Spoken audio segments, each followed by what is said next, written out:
लापता Indore couple case में बड़ा खुलासा हुआ। मेघालय में लापता इंदौर कपल केस में बड़ा खुलासा हुआ है। पत्नी सोनम ने ही अपने पति को मरवाया था। पेशेवर हत्यारों को सुपारी देकर मर्डर करवाया था। सोनम ने यूपी के गाजीपुर में सरेंडर किया। 17 दिन से लापता सोनम ढाबे पर ही मिली। सोनम को गाजीपुर से गिरफ्तार कर लिया गया है। सोनम के पिता ने बात को मानने से इनकार किया। उनका कहना है कि मेरी बेटी बेगुनाह है। मेघालय पुलिस ने फंसाने के लिए झूठी कहानी गढ़ी है। लापता इंदौर कपल केस में बड़ा खुलासा हुआ है। मेघालय में लापता इंदौर कपल केस में बड़ा खुलासा हुआ। पत्नी सोनम ने ही अपने पति को मरवाया था। पेशेवर हत्यारों को सुपारी देकर मर्डर करवाया था। सोनम ने यूपी के गाजीपुर में सरेंडर कर दिया है। 17 दिन से सोनम जो है लापता थी, वह ढाबे पर मिली है। सोनम को गाजीपुर से गिरफ्तार कर लिया गया है। सोनम के पिता ने हालांकि बात को मानने से इनकार कर दिया। उनका कहना है कि मेरी बेटी जो है वह बेगुनाह है।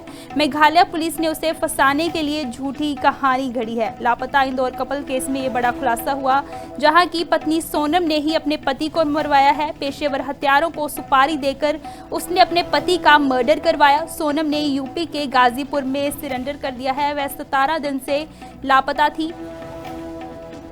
सोनम को गाजीपुर से गिरफ्तार किया गया है। सोनम के पिता ने बात को हालांकि मानने से इनकार कर दिया। उनका कहना है कि मेरी बेटी जो है वह बेगुनाह है। मेघालय पुलिस उसे फंसाने की कोशिश कर रही है। उसे फंसाने के लिए ही झूठी कहानी जो है वह गढ़ी गई है।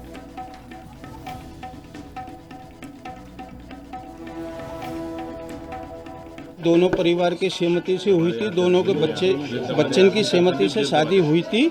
वहाँ की जो सरकार है वो स्टार्टिंग से पहले दिन से ही गलत बोल रही है, झूठ बोल रही है वो। अब ये वहाँ की सरकार को पहले से बताना चाहिए ना, ये कहाँ के हैं कहाँ के नहीं है।